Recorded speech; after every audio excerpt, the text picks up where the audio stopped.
உம்மை நோக்கிப் பார்க்கின்றேன், உம்மை நினைத்து துதிக்கின்றேன். உம்மை நோக்கிப் பார்க்கின்றேன், உம்மை நினைத்து துதிக்கின்றேன். யெசய்யா ஸ்தோத்திரம், யெசய்யா ஸ்தோத்திரம், யெசய்யா ஸ்தோத்திரம், யெசய்யா ஸ்தோத்திரம். நீரே என் செல்வம், ஒப்பற்ற என் செல்வம். நீரே என் செல்வம், ஒப்பற்ற என் செல்வம். உம்மில் மகிழ்கிறேன், நான் என்னை மறக்கின்றேன். உம்மில் மகிழ்கிறேன், நான் என்னை மறக்கின்றேன். உம்மை நோக்கிப் பார்க்கின்றேன், உம்மை நினைத்து துதிக்கின்றேன். உம்மை நோக்கி பார்க்கின்றேன், உம்மை நினைத்து துதிக்கின்றேன். தகப்பனே, உமது சமூகத்திலே எங்களை முற்றுமாய் ஒப்புக் கொடுக்கிறோம். கர்த்தர் தாமே எங்களோடு கூட இடைபடுவீராக. இயேசுவின் வல்லமையின் கரத்திற்கு எங்களை கொடுக்கிறேன் நல்ல பிதாவே.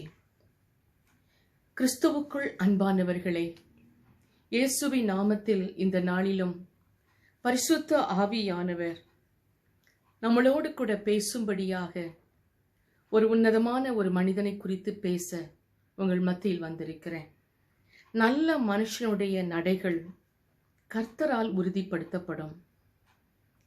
எனக்கு அன்பானவர்களே, கர்த்தர்தான் நாம் யார் என்பதை நிரூபிக்க வேண்டும், சொல்ல வேண்டும். நாம் எப்படிப்பட்டவர்கள் என்பதையும் நமக்கு ஏற்ற பலனையும் அவர் கரத்திலிருந்துதான் நாம் பெற வேண்டும். இன்றைக்கு ஆண்டவர் முதலாக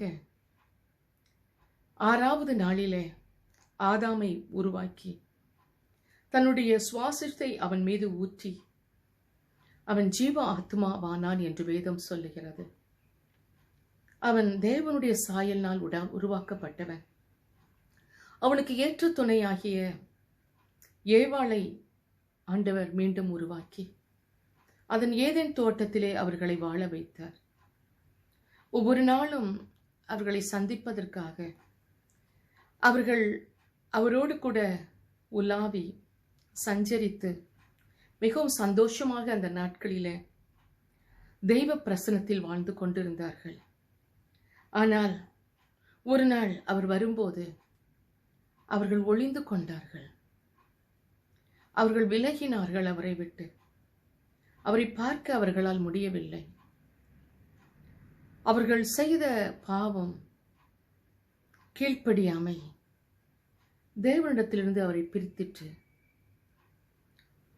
அவர்கள் நிரந்தரமாக பாவம் செய்தபடியினால், சாத்தானுக்கு இடம் கொடுத்தபடியினால் அந்த ஏதேன் தோட்டத்திலிருந்து விலக்கப்பட்டார்கள். பாவம் தேவனிடத்திலிருந்து நம்மை பிரிக்கிறது. அன்பானவர்களே, ஏன் எனக்கு இந்த நிலைமை, ஏன் இந்த கவலை என்று வருத்தப்படுகிறீர்களா?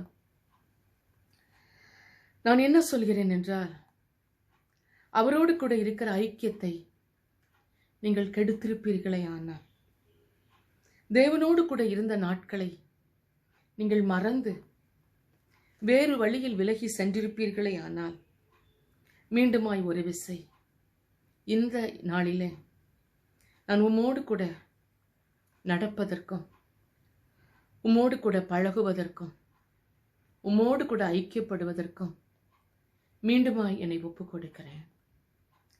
என் பாவங்களை மன்னித்தரலாம். கீழ்ப்படியாமை மன்னியும். உமக்கு விரோதமாய் செய்த காரியங்கள் எல்லாம் மன்னியும், முறுமுறுப்பை மன்னியும் என்று சொல்லி அவர் பாதத்தில் கீழ்ப்படிந்து அவர் வார்த்தையின்படி நடப்பதற்கு நாம் ஒப்புக் கொடுப்போமே. ஆனால் வேதத்திலே ஏனோக்கு என்கிற ஒரு மனிதன் தேவனுக்கு முற்றுமாய் தன்னை கீழ்ப்படிந்தான். பரிசுத்தமான ஒரு வாழ்க்கை வாழ்ந்தான். அவன் வாழ்ந்த நாட்களிலே ஆதாம் எப்படி கீழ்ப்படியாமல் போனான், எப்படி சாத்தானின் வார்த்தைக்கு கேட்டு தேவனுக்கு பயந்திருந்தார்கள், ஒளிந்து கொண்டார்கள் என்பதையெல்லாம் அவன் நன்கு அறிந்திருந்தான். அவன் வாழ்ந்த நாட்களிலே அவனுக்கு முன்பாய் மரித்துக் கொண்டிருந்த மனிதருடைய மரணத்தை அவன் பார்த்தான். இறந்த பின்பு அவர்களுக்கு நியாய தீர்ப்பு உண்டு என்பதையும் அவன் அறிந்து கொண்டான். தேவனிடத்தில் சேருகிறவன் அவர் உண்டென்றும் அவர் தம்மை தேடுகிறவர்களுக்கு பலன் அளிக்கிறார் என்பதையும் விசுவாசிக்க வேண்டும். தேவனுடைய மனிதன், தேவனுடைய பிள்ளை என்று சொல்கிற நாம் அவர் உண்டென்று என்பதை நாம் விசுவாசிக்க வேண்டும். தம்மை தேடுகிற அவர்களுக்கு அவர் பலன் கொடுப்பார் என்பதையும் நாம் விசுவாசிக்க வேண்டும். இப்படிதான் ஏனோக்கு பிரியமாய் நடந்தான். இந்த சத்தியத்தின்படிதான் அவன் தேவனுக்கு பிரியமாய் நடந்தான். முதலாவது காரியமாக ஒரு தீர்மானம் எடுக்க வேண்டும். லூக்கா 21:36 சொல்லுகிறது, இனி சம்பவிக்க போகிற இவைகள் எல்லாம் நீங்கள் தப்பி மனுஷகுமாரனுக்கு முன்பாக நிற்க பாத்திரவான்களாக எண்ணப்படுவதற்கு எப்பொழுதும் ஜெபம் பண்ணி விழித்திருங்கள்.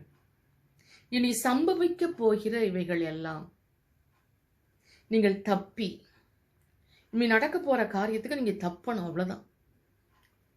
தப்பி மனுஷகுமாரனுக்கு முன்பாக நிற்க பாத்திரவான்களாக எண்ணும்படிக்கு எப்பொழுதும் ஜெபம் பண்ணி விழித்திருங்கள். தப்புனா மட்டும் போதாது, ஆண்டவருக்கு முன்பாக நிற்கக்கூடிய ஒரு தகுதியை நம்ம பெற்றிருக்கணும். அந்த தகுதியை பெற்றாதான், ஏன்னா ஆண்டவர் சீக்கிரம் வரப்போகிறார். அவர் வரும்போது அவனவனுடைய கிரிகளின்படிதான் அவனவனுக்கு அவர் அளிக்கிற பலன் அவரோட கூட வருகிறது. அவர் வெறுங்கையால வரமாட்டார், நமக்கு ஏற்ற பலனை கொண்டு வருவார்.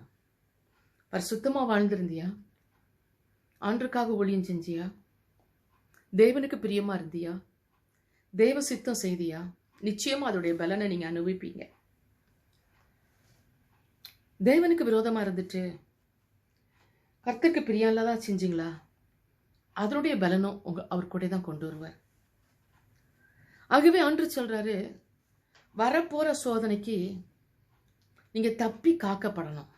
நீ வரக்கூடிய நாட்கள்ல இன்னைக்கு தப்பிச்சிருக்கலாம், நீ வரக்கூடிய நாட்கள் இதோடு மோசமா இருக்கும். நீங்க தப்பி காக்கப்படணும்.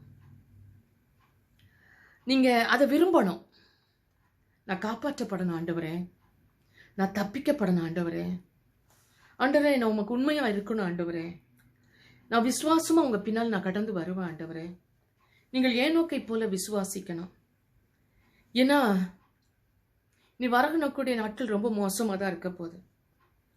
அவன் தேவனோடு நடக்கணும்னு சொல்லி ஆசையா இருந்தான், தீர்மானம் எடுத்தான், புத்தியா நடந்துட்டு இருந்தான், தேவனோடு நடக்க ஆரம்பித்தான். நம்ம எடுக்கிற தீர்மானமும் நாம எடுக்கிற பிரயாசமோ எதிர்காலத்தை ஆசீர்வாதமா மாற்றும். இப்போ ஒருவேளை குறைஞ்சிருக்கலாம், எதுவும் இல்லாம இருக்கலாம். எதிர்காலம் பிளஸ்ஸிங்கா மாறுறதுக்கு நம்ம எடுக்கிற தீர்மானம் ரொம்ப யூஸ்ஃபுல்லா இருக்கும்.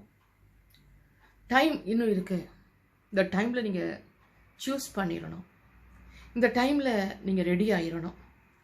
ஏன்னா விடாப்பிடியா இந்த நாட்கள்ல உன்னத நித்தியத்துக்கு போறதுக்கு என்ன செய்யணுங்கிறத தீர்மானிக்கணும். விடாப்பிடியா தீர்மானித்து எதிலெல்லாம் விட்டு விலகணுமோ, எதிலெல்லாம் விட்டு தூர போகணுமோ அதில் விட்டு விலகிடணும். ஏன்னா ஏனோக்கு தேவனோடு நடக்கும்போது ஒரு சரிவான முடிவு எடுத்தான். ஆண்டோடு நடக்கணும்னு ஒரு சரியான ஒரு முடிவு எடுத்தான். ஆதாமுடைய கடிதலை பார்த்தா, ஆதாமின் கீழ்ப்படியாமைய பார்த்தா, லோத்தினுடைய தெரிந்தெடுப்பை பார்த்தா, சோதம் குமார் அவ தெரிந்தெடுத்து எல்லாத்தையும் நஷ்டப்படுத்திக்கிட்டத, மனைவி நஷ்டப்பட்டு போனத எல்லாம் அவன் கண்ணால பார்க்கறான், கேள்விப்படுறான். ஆபிரகாம் ஞானமாய் தேவன் கூப்பிட்ட உடனே அவர் பின்னால கடந்து போறதையும் பார்க்கறான். என கண்பானவர்களே, தேவன வார்த்தை கேட்டு கீழ்ப்படிந்த ஆபிரகாம் நல்ல வழி நடத்தப்படுறாருங்க. தேவனே அவர் வழி நடத்துறாருங்க. எல்லா இடத்துலையும் பாதுகாக்கிறாருங்க. அவர் தேவர் சொன்ன வாக்கு தத்தத்தை அப்படியே அவன் பிடித்து கொண்டு நடக்க ஆரம்பித்தான். நான் என்ன சொல்றேன்னா, நிறைய எக்ஸாம்பிள் இருக்கு பைபிள்ல. ஏசா என்கிற ஒரு மனிதன் இருந்தான். தன்னுடைய பிறப்பின் உரிமைய, சேஷபுத்த பாகத்தை, என்னுடைய மதிப்பை தெரியாம இந்த உலகத்துல ஒரு நேர சாப்பாட்டுக்காக, கூழுக்காக உன்னதமான சேஷபுத்திர பாகத்தை விற்று போட்டான். அப்போ கொஞ்சம் அவன் என்ன செய்யறாங்கிறதே அவனுக்கு தெரியல. இப்ப பாதி ஜனங்க தாங்க என்ன செய்யறோங்கிறதே தெரியாம தான் அந்த நம்ம இப்படி செய்யறோமே, இதுக்கு என்ன நடக்கும் அப்படின்னு பின்னாடி நடக்க போறத கொஞ்சம் கூட திங்க் பண்ணாம தான் சும்மா இஷ்டம் போல நடந்துட்டு இருக்கிறாங்க. அவங்க சும்மா இந்த வாழ்க்கை எப்படியா சாதிச்சணும் அப்படின்னு நினைக்கிறாங்க. அன்பானவர்களே, எவ்வளவு சீக்கிரத்துல வசதி வருதோ அவ்வளவு சீக்கிரத்துல வசதிலாம் போயிரும். எல்லாம் நம்மளை விட்டு போயிரும். எவ்வளவு சீக்கிரம் அந்த வசதி வருதோ அவ்வளவு சீக்கிரம் போயிருங்க. அதெல்லாம் நிலைச்சு நிற்காதுங்க. இந்த உலகத்தினுடைய வசதி, மேன்மை, பட்டம், பதவி இமீடியட்டா நம்ம விட்டு போயிரும். நம்ம எதை தெரிந்தெடுக்கோங்கிறது தான் இப்போ முக்கியம். எதை தெரிந்தெடுக்கோமோ அதுல ரொம்ப ஹார்ட் ஒர்க் பண்ணணும். ரொம்ப ஹார்ட் ஒர்க் பண்ணணும். அதை நிறைவேற்றுறதுக்கு, தெரிந்தெடுத்ததை நிறைவேற்றுறதுக்கு நம்மளுடைய முழு ஸ்ட்ரென்த்தையும், முழு ஞானத்தையும், முழு பலனையும் பயன்படுத்தணும். பாருங்க, எலியா என்கிற உன்னத மனிதன் கர்மெல் பர்வதத்துல 450 தீர்க்கதரிசிகளுக்கு முன்பாக கர்த்தரே தெய்வம் சொல்லி நிரூபிப்பதற்காக தான் ஒரு ஆளா நின்னான். தேவனை நோக்கி விண்ணப்பிக்க ஆரம்பித்தான். அவர் முகத்தை பார்த்து கதற ஆரம்பித்தான். அவன் ஆண்டவருக்காக சாதிக்கணும்னு நினைச்சனால, ஆண்டவரை தெய்வமாய் நிறுத்தணும்னு நினைச்சனால, அவன் கூப்பிட்ட சத்தத்துக்கு என் ஆண்டவர் உத்தரவு கொடுத்து அக்னியை இறங்க பண்ணினார். அக்னியை இறங்க பண்ணினார்.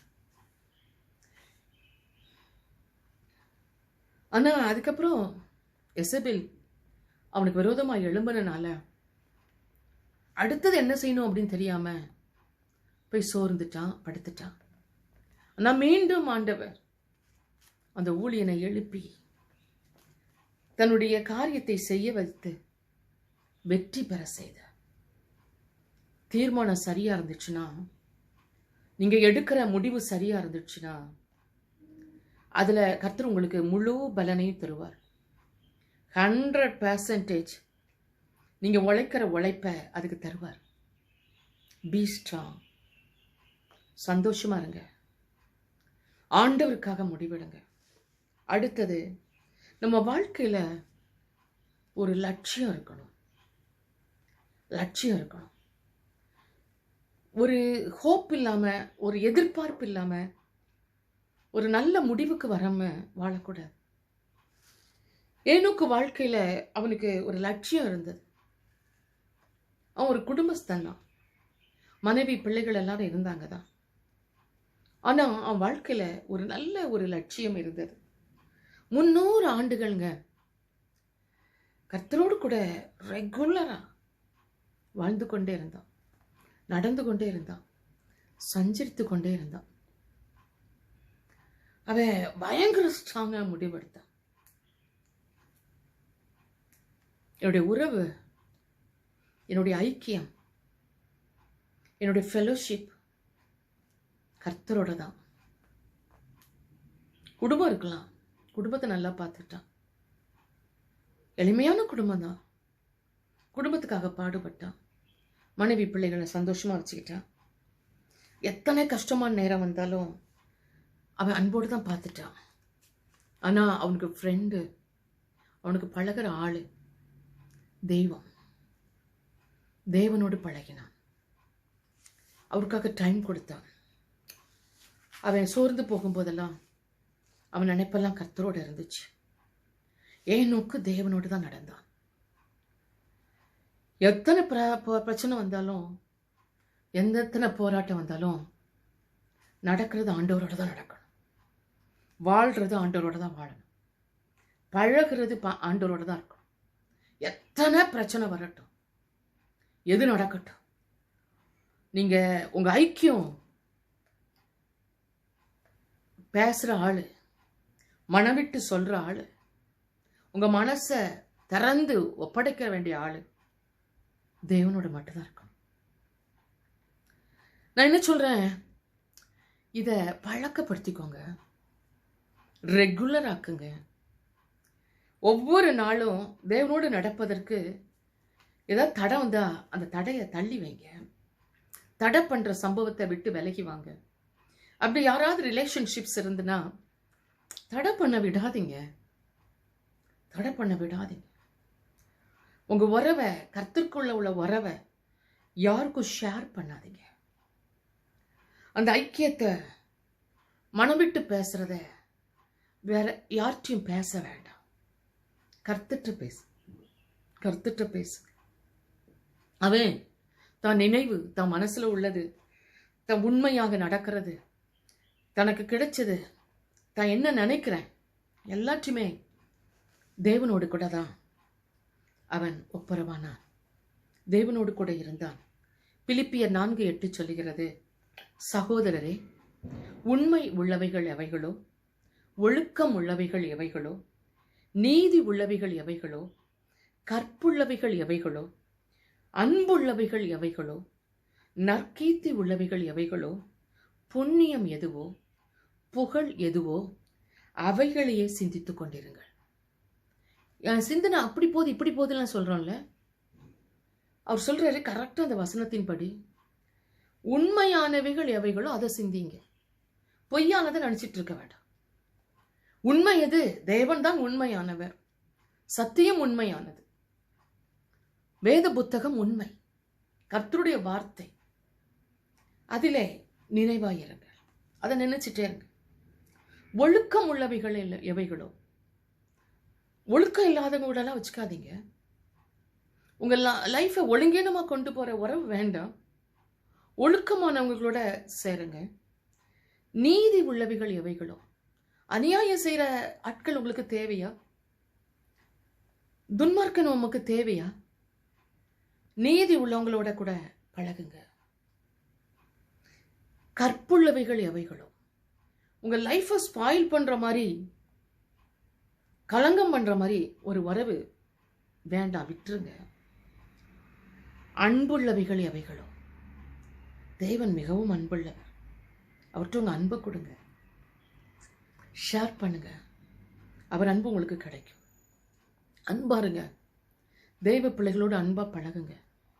அன்பா நேசித்து ஆத்துமாதாயம் செய்யுங்க.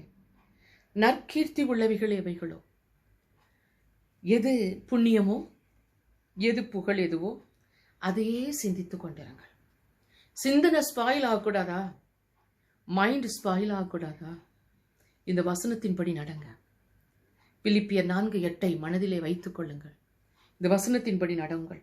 உங்கள் எண்ணங்கள் கட்டாயம் ஏசப்பாவுக்குள்ள சீர்பற்றும். எப்பொழுதும் மனசுல ஒரு ஜெப ஆவி இருக்கட்டும். நான் என்ன சொல்றேன்னா, நீங்க நடக்கிற பேசுறது எல்லாமே பக்தியும் பரிசுத்தமும் உண்மையுமா இருக்கட்டும். பாருங்க, ஏனோக்கு ஆதாம் கூட பேசியிருப்பான் தான் அப்படின்னு தான் நான் நினைக்கிறேன்.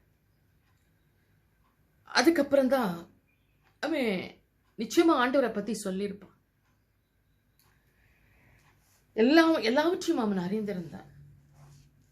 அவன் தொடர்ந்து பார்க்குறான், இந்த மனுஷன் தவறிட்டான், நான் தவறக்கூடாது. இந்த மனுஷன் கீழ்ப்படியாம போயிட்டான், நான் கீழ்ப்படியாம இருக்கக்கூடாது. நான் பரிசுத்தமா இருக்கணும், நான் இன்னும் விசுவாசத்துல முன்னேறணும்னு சொல்லி முன்னேறி தொடர்ந்து போறான். நான் சொல்றேன், ஸ்டெப் பை ஸ்டெப் தொடர்ந்து போங்க. முடிவு தேவனோடு கூட நடந்து நடந்து நடந்து ஒரே நோக்கம் அவனுக்கு இருந்துச்சு, தேவனுக்காகவே நீ ஒப்பு கொடுத்துடணும், தேவனுக்காகவே அர்ப்பணிச்சிடணும். இப்படி அவன் லைஃப்ல ஒரு முடிவு வந்துச்சு. அவன் பக்திக்கு ரொம்ப செவி கொடுத்தான், தெய்வ பக்தியில செவியை ஒப்பு கொடுத்திருந்தான். அவர் என்ன சொல்வாருன்னு காத்துட்டு அவர் செவி காத்துட்டு இருந்துச்சு. ஆவியானவர் என்னெல்லாம் செய்ய சொல்றாரோ அதுக்கு அவன் செவி காத்துட்டு இருந்துச்சு. உள்ள ஆவியானவர் பேசுறத மனசுல உறுதியா பிடிச்சிட்டான். விசுவாசம் தாங்க. நமக்கு ஒரே ஒரு லக்கு இருக்குது, நிறைவேற்ற வேண்டிய நோக்கம் இருக்குது. நம்ம வாழ்க்கைய அசால்ட்டா எடுக்க வேண்டாம், சின்சியரா ஆண்டுக்காக வாழ்ந்து தெய்வ நாமத்தை மகிமைப்படுத்துவோம். ஒவ்வொருவருக்கும் தனிப்பட்ட நோக்கம் இருக்கலாம். நம்மள ஒவ்வொருவரும் நம்ம என்ன மனசுல நினைக்கிறோமோ அதுதாங்க அழகு. நல்லா நினைச்சோன்னா, ஆண்டரோடு இருக்கிறதுல உண்மையா இருந்தோம்னா அது நல்ல நேர்த்தியான அழகா இருக்கும் நம்ம ஃபேஸ். நம்ம லைஃப்ல ஒவ்வொருவரும் தாளந்து இருக்குது, ஆற்றல் இருக்குது, அதெல்லாம் ஆண்டு கொடுத்துருக்கிறாரு நமக்கு. ஒண்ணுமே இல்லைன்னு சொல்ல முடியாது. ஆனா அதை கொண்டுதான் ஆண்டவரை மகிமைப்படுத்தணும். நம்ம டேலண்ட்ஸை கொண்டுதான் மகிமைப்படுத்தணும். நம்மளோட கிஃப்ட்ஸை வச்சுதான் ஆண்டவரை மகிமைப்படுத்தணும். நம்மளுடைய பலனை வச்சுதான் ஆண்டவரை மகிமைப்படுத்தணும். அன்பானவர்களே, அந்த தானத்துல கூட பங்கு இருக்கு என்னை பொறுத்தளவுல. அதை பயன்படுத்தணும். அந்த பணியை செய்யறதுக்கு, அந்த ராஜ்யத்தை கட்டுறதுக்கு நம்மளை முற்றுமா ஒப்பு கொடுக்கணும். அதை நீங்க செய்வீங்கன்னு நினைக்கிறேன். அடுத்தது, நம்ம லைஃப்பை எப்படி மாற்றணும். நம்முடைய டெய்லி எவ்ரிடே ஒர்க்கை செய்து முடிக்கணுங்க. இன்னைக்குள்ள வேலையை நாளைக்கு செய்யக்கூடாது, நாளை கழிச்சு செய்யக்கூடாது. அன்னன்னைக்கு வேலையை அன்னன்னைக்கு செய்யணும். ஏனோக்கு தன்னுடைய அன்றாட கடமைகளை செய்த மனிதன். அவன் தினசரி ஆண்டரை பார்ப்பான், ஆண்டரோடு நடப்பான், ஆண்டரோடு சஞ்சரிப்பான், டைம் ஸ்பெண்ட் பண்ணுவான், அவருடைய மனசு விட்டு பேசுவான். ஆண்டவர் அவனுக்கு ஒரு விலையேற பெற்ற முத்தா இருந்தார். அவன் லைஃப்ல அவன் மனசையே அவருக்கு கொடுத்துட்டான், தன்னையே கொடுத்துட்டான்னு சொல்லலாம். அவனுக்கு மகன் இருந்தாங்க, மகா இருந்தாங்க, குடும்பம் இருந்துச்சு, சொந்த பந்தம் இருந்துச்சு, அதே மாதிரி பிரச்சனை இருந்துச்சு, சோதனைகளும் இருந்துச்சு, பாடுகளும் இருந்துச்சு. அவன் ஆண்டு மேல ரொம்ப பக்தியா இருந்தபடினால நான் என்ன சொல்றேன்னா, அதெல்லாம் அது பெருசா எடுத்துக்கல. அதெல்லாம் தாங்க பலன் கொடுத்தார் ஆண்டவர். தன்னுடைய 65வது வயதில ஒரு குழந்தையை பெற்றெடுத்தார். அப்போ ஃபேமிலி லைஃப் நல்லா தானே இருந்திருக்கு. ஆண்டரோடு கூட இருந்தாலும், டைம் ஸ்பெண்ட் பண்ணாலும், தன்னுடைய குடும்பத்துக்கும் டைம் ஸ்பெண்ட் பண்ணியிருக்கான் தானே. அதனால தேவனோடு கூட நடந்தவன் வாழ்க்கையிலும் குறையில்லாமல் நடந்து கொண்டான். அவன் சுற்றி உள்ளவர்கள் பார்க்கும்போது அவனை பார்த்து ஆச்சரியப்பட்டாங்க. நல்ல மனுஷன் அப்படின்னு நினைச்சாங்க. அவன் சீக்கிரமா நல்ல நிலைமைக்கு வரப்போறான் அப்படிங்கிறத நினைச்சாங்க. அவன் குடும்பம் நல்ல குடும்பம் அப்படின்னு சொல்லி மற்றவங்க பார்க்குற மாதிரி இருந்துச்சு. அவனுடைய வாழ்க்கையெல்லாம், அவனுடைய ஆசை எல்லாம் நித்தியத்துக்கு கர்த்தரோட கூட போகணும், மற்றவங்கள மாதிரி மறிக்கக்கூடாது.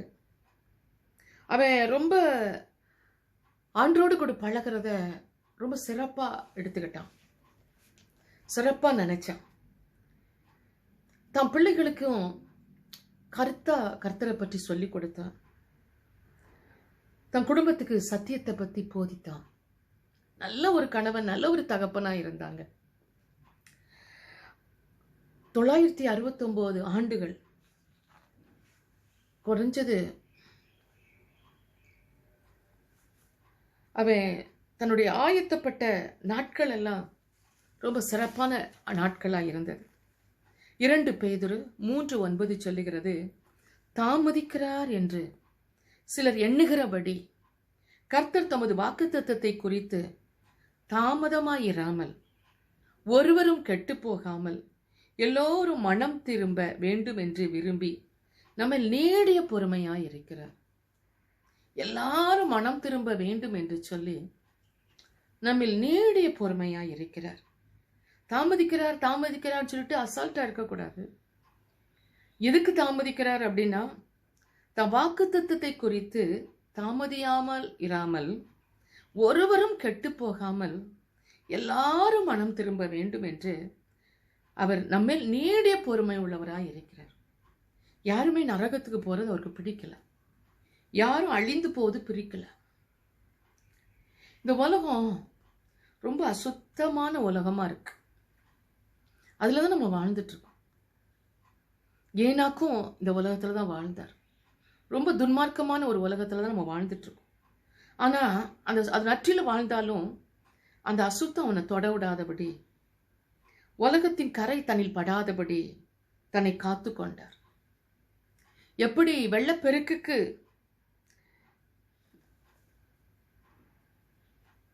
காலத்தில் வாழ்ந்த நோவா தன் குடும்பத்தை பாதுகாத்துக் கொண்டாரோ, அதே போல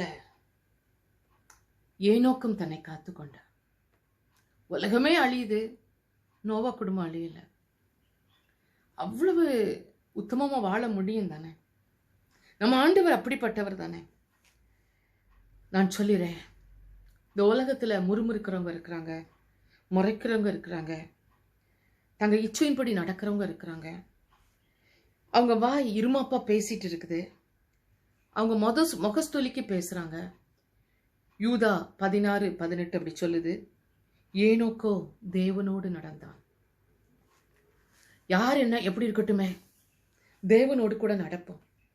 2 பேர் ஒருமனப்பட்டால் ஒழிய ஒருமித்து நடப்பார்களோ என்று வேதம் கேட்கிறது. தேவனோடு ஒருமனப்பட்டா நாமும் அவரும் நடக்க முடியும். ஏனோக்கின் காரியத்தை நினைச்சு பாருங்க. அவர் பெயருக்கு ஏற்றபடி தன்னை மெய்யான ஒரு மனுஷனா ஒப்பு கொடுத்தான், அர்ப்பணிச்சான், தேவனுக்காக வாழ்ந்தான். அவனுக்கு ஓய்வு நேரம், தூங்கிற நேரத்தை விட அதிகமான நேரம் தேவனோடு கூட இருக்கிற நேரமா இருந்துச்சு. தெய்வ பிரசனத்துல இருக்கிற நேரம் தான் அவனுக்கு ரொம்ப சிறப்பா இருந்துச்சு.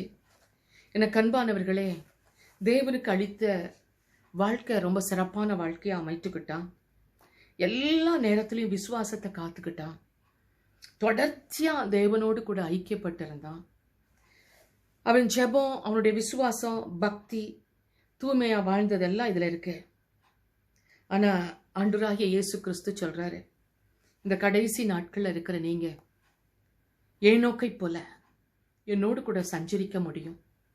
நீங்க ஒப்பு கொடுத்து எனக்காய் வாழ்வீர்களே, ஆனால் நான் உங்களை ஆசீர்வதிப்பேன், என் பெயரை பெருமைப்படுத்துவேன். இயேசு கிறிஸ்து தான், ஆண்டவராகிய இயேசு கிறிஸ்து தான் சகல தோல்விகளையும் ஜெயமாய் மாற்றுகிற தெய்வம். கர்த்தராகிய இயேசு கிறிஸ்துவதான் சகல குறைகளையும் நிறைவாக்குகிற தெய்வம். கர்த்தராகிய இயேசு கிறிஸ்து தான் என்னுடைய பலனா இருக்கிறார். அவர்தான் உங்களுடைய பலன். கர்த்தராகிய இயேசு கிறிஸ்து தான் தீமையை நன்மையாய் மாற்றுகிறவர்.